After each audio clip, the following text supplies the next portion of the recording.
Los chacales de Ecatepec. Los asesinos de la familia Chávez López. En la mañana del 2 de diciembre de 1991, la atención de un mariachi que regresaba a su casa luego de haber trabajado toda la noche del sábado se desvió ante la presencia de un niño pequeño que deambulaba por la calle. En cuanto salió del asombro, se percató de que el niño era Alejandro, el hijo menor de la familia Chávez López. De lejos, notó que la vestimenta del niño estaba sucia. Parecía estar repleto de lodo, pero cuando lo tuvo enfrente, se percató de que se trataba de sangre. La situación se tornó cada vez más confusa y sin saber qué hacer, buscó a su esposa para que le ayudara. El silencio de la casa de la familia Chávez y las puertas abiertas despertaron las sospechas que algo terrible había pasado. Dieron aviso a los encargados de seguridad del barrio.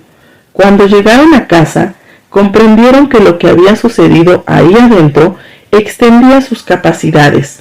Era un caso para la policía.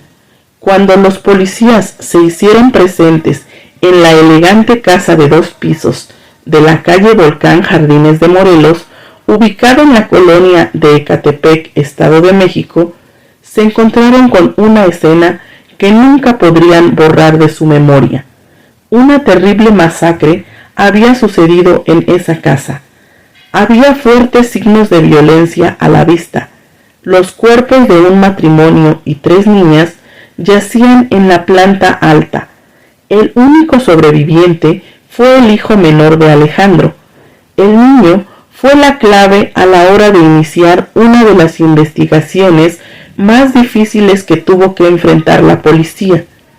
Pocos rastros había para guiar a los investigadores sobre el camino a tomar, pero aún nadie podía comprender el ensañamiento del asesino sobre la familia. ¿Qué podría haber motivado a alguien a cometer semejante crimen? No había ninguna pista. Sin embargo, los 3 meses que duró la investigación, una gran cantidad de sorpresas y giros inesperados mantuvo a los policías en alerta. La familia Chávez López estaba compuesta por 6 integrantes. Febe López tenía una hija de un matrimonio anterior, llamada Lorena. Cuando la pareja se unió, Alejandro decidió adoptarla como hija propia. Luego tuvieron 2 niñas más, Jazmín y Erika, hasta que 5 años después llegó el pequeño Alejandro. Aunque el lugar que habían elegido para vivir tenía mala reputación, aún así la familia no hizo caso y decidieron vivir ahí, apostando que algún día se convertiría en un lugar agradable para todos. Construyeron una casa de 2 pisos. Esto enseguida llamó la atención de los vecinos, puesto que en esa residencia eran más humildes. Sin duda, la familia tenía un estatus que no compartía con los demás lugareños, y tampoco tenían intenciones de hacerlo. Alejandro, el padre de familia, era dueño de 2 escuelas que su esposa Febe ayudaba a administrar. Si bien ambos tenían título de profesores, ninguno de los 2 ejercía la profesión. El hombre, además, era aficionado a los autos viejos americanos. Los compraba, restauraba y los volvía a vender. Era un hombre con facilidad para los negocios. Se convirtió en un sujeto exitoso. También era un hombre protector de su esposa e hijos. Las niñas tenían prohibido interactuar con los niños de la zona, para que las personas no pensaran que pertenecían al mismo nivel social. Lorena, la hija mayor de 13 años, era la más vigilada por sus padres, puesto que estaba entrando a la edad en la que los pretendientes empezaban a llegar. La niña se sentía asfixiada, pero no había mucho por hacer. Sus padres le habían dejado claro las reglas del hogar. Los vecinos percibían la distancia que preferían mantener los Chávez López, pero desde afuera notaban que la familia era muy unida y trabajadora. Amanecían muy temprano, preparaban a los niños para el colegio y pasaban los días trabajando. Tenían una alta reputación y una imagen prestigiosa frente a la mirada de la gente. Por ese motivo, no entendían por qué alguien los querría asesinar del modo que lo hicieron. Solo había una única información. Esa noche, Esa noche, el 1 de diciembre de 1991, los 6 integrantes de la familia se vistieron elegante tras ser invitados a celebrar los 15 años de la hija de una profesora, que ejercía en la escuela Rousseau, una de las escuelas que el matrimonio dirigía. En la celebración también se encontraba el gran amigo de Alejandro, Salvador Galarza, con quien compartía noches de salida a bares. La familia disfrutó de la fiesta hasta las 10 de la noche. Cuando decidieron regresar a la casa, Salvador Galarza se ofreció a llevarlos en su vehículo. Cuando llegaron a la casa, solo bajaron Febe y los niños. Alejandro y Salvador continuaron con el ánimo festivo y se marcharon a un bar que solían frecuentar. Alejandro tenía fama de estar siempre coqueteando con mujeres. Se encaprichó con una bailarina que estaba presente en el lugar. Le propuso continuar la fiesta en otro lugar, pero la mujer tenía intenciones con su amigo Salvador. Los 3 subieron al auto, pasados de alcohol, y se dirigieron a casa de Alejandro. El hombre de familia se bajó y al llegar a la puerta se dio cuenta que no traía llaves. Entonces, en lugar de tocar la puerta para que alguien le abriera, decidió trepar por el balcón que conducía a las habitaciones de la planta alta. Entró por una de las ventanas. Caminó hacia la habitación principal, donde Febe y el pequeño Alejandro dormían. Se quitó su camisa y se acostó junto a su esposa. Al cabo de un rato, despertó alarmado por el ataque de su agresor. Febe había sido amordazada, por lo que sus gritos eran en vano. Nadie escuchaba nada. El matrimonio intentó defenderse, pero las puñaladas que recibieron los dejaron agonizando. Las niñas fueron las próximas víctimas. Lorena, la mayor, fue abusada y luego asesinada. Las más pequeñas, Jazmín y Erika, de 10 y 8 años, fueron amordazadas con los cordones de una zapatilla y el cable de una lámpara. Solo se salvó el pequeño Alejandro, que durante el forcejeo de sus padres contra el agresor, recibió un corte en la axila y un golpe en la cabeza, que lo dejó inconsciente por un rato. Cuando despertó por la mañana, se dirigió a sus padres, intentó despertarlos, pero no tuvo respuesta. Fue a buscar a sus hermanas, pero aún ninguna despertaba. En estado de shock, el pequeño Alejandro de 3 años bajó las escaleras y salió a la calle por la puerta principal, a eso de las 8 de la mañana. El mariachi que vivía junto a la casa de los Chávez vio al niño sucio y solo en la calle. Intentó obtener algo de información, pero el niño apenas balbuceaba algunas palabras. Decía que un doctor había operado a su madre, pero ella no despertaba. El mariachi y su esposa se alertaron que algo había pasado en la casa y llamaron a la policía. La policía se hizo presente en el lugar. Una vez adentro de la casa de 2 pisos, la policía recorrió la planta baja. Se dieron cuenta que todo estaba en su lugar, las cosas estaban en orden, no había signos de robo. Luego se encontraron con la escalera que conducía a la planta alta. Uno a uno subían lentamente las escaleras, se oían voces. Las siguieron con sigilo hasta que llegaron a la puerta de la habitación donde provenían las voces. Empujaron la puerta para entrar. Adentro, desplomados en el suelo, entrelazados entre sí por las piernas, estaban los cuerpos semidesnudos de Alejandro y Febe, rodeados de su propia sangre. Las paredes eran la prueba con la ferocidad que se había cometido aquel crimen atroz. Tan solo unas horas antes, una pequeña televisión que aún estaba encendida Era el único sonido que se escuchaba en la fría habitación. Los oficiales continuaron recorriendo las habitaciones, hasta que en una de ellas encontraron a las niñas. No podían creer lo que estaban viendo. Sin duda, se trataba de una masacre.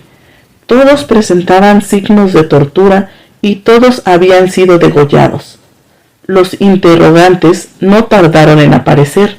Sin embargo, los indicios eran escasos y la confusión reinó durante todo el proceso investigativo. La huella de un zapato ensangretado quedó estampada en la sábana de la cama matrimonial. También era llamativo el nudo con el que habían amordazado a las pequeñas, ya que no era un nudo cualquiera, era muy específico y requería de cierta habilidad. Por otro lado, las puertas y ventanas no habían sido forzadas al entrar. Por lo tanto, una de las primeras conclusiones que llegaron fue que el agresor conocía a la familia. Los policías emprendieron la búsqueda, pero estaban completamente desorientados. Interrogaron a cientos de personas que habitaban en Jardines de Morelos, pero nadie sabía nada. Nadie había escuchado ruidos extraños, simplemente no habían visto nada. El tiempo corría y el criminal seguía en libertad. La situación se complicó aún más cuando los investigadores se enteraron que la hermana de Febe estaba casada con el hijo del gobernador. Esto se tradujo en una presión enorme que pesa en los hombros de la policía. Eran muchas las preguntas, pero nulas las respuestas, hasta que finalmente sacaron el último as que tenían bajo la manga.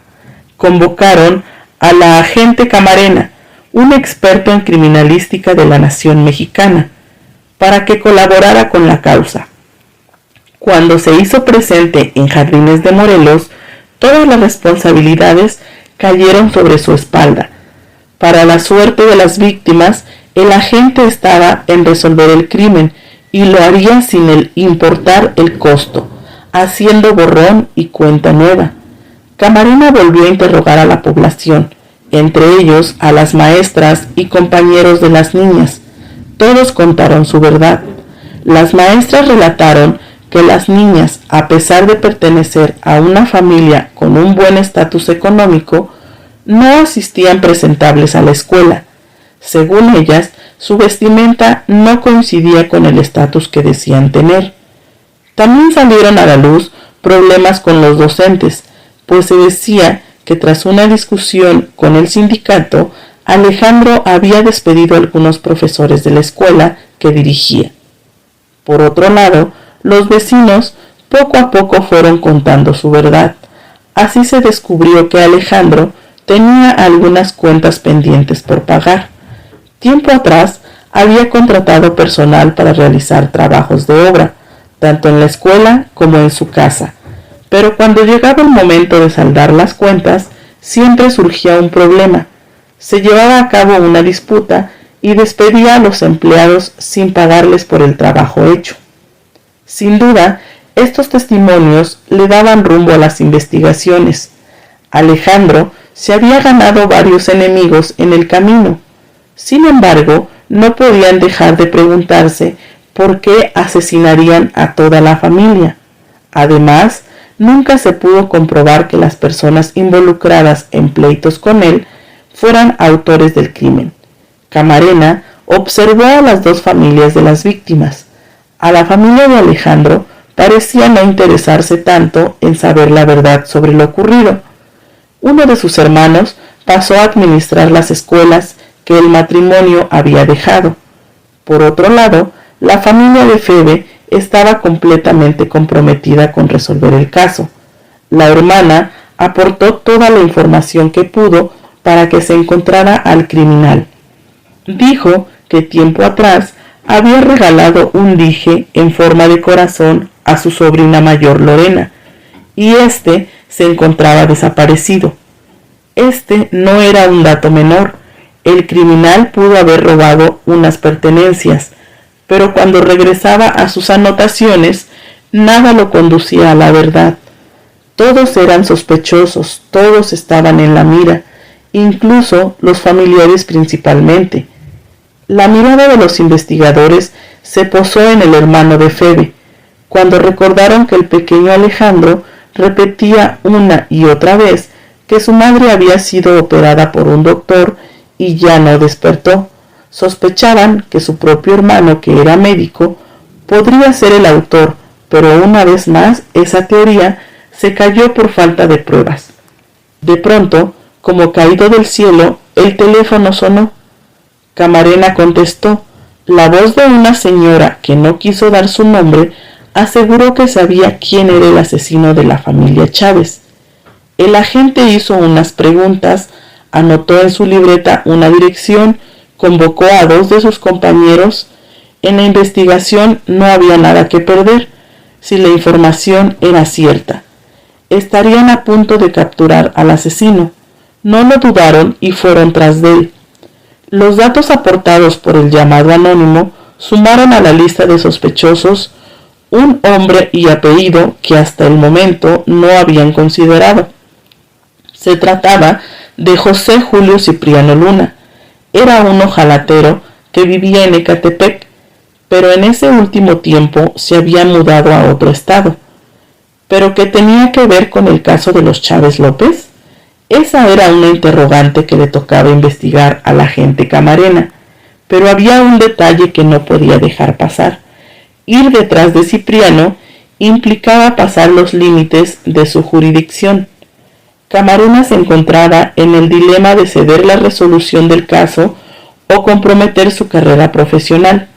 Sin embargo, tirar todo por la borda, esa no era una opción para él.